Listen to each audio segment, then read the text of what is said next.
பிரைஸ்லாம் வேகமான உலகத்துக்கு வேகமான ஒரு நான் செய்தி சொல்லதான் வந்திருக்கேன். அது என்ன செய்ய தெரியுமா?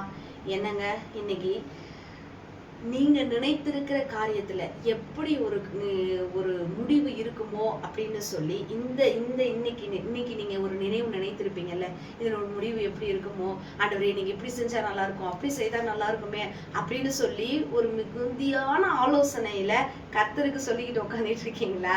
இன்னைக்கு கர்த்தர் உங்களுக்காக சொல்ற ஒரு வார்த்தை இருக்குது. அது என்னன்னு கேட்டீங்கன்னா, 2 ராஜாக்கள் 3வது அதிகாரம் 17வது வசனத்துல, நீங்கள் காற்றையும் காண மாட்டீர்கள், மழையும் காண மாட்டீர்கள், ஆனாலும் நீங்கள் உங்கள் ஆடு மாடுகளும் உங்கள் மிருக ஜீவன்களும் குடிப்பதற்கு இந்த பள்ளத்தாக்கு தண்ணீரால் நிரப்பப்படும் என்று கர்த்தர் சொல்லி இருக்கிறார். எப்படிப்பட்ட வார்த்தை எழுதி இருக்கு பாத்தீங்களா? நீங்க காற்றையும் காண மாட்டீங்க, மழையும் காண மாட்டீங்க, ஆனாலும் உங்க வாய்க்கால்கள் தண்ணீரினால் நிரப்பப்படும். எப்படி வந்துச்சுன்னு தெரியாதே.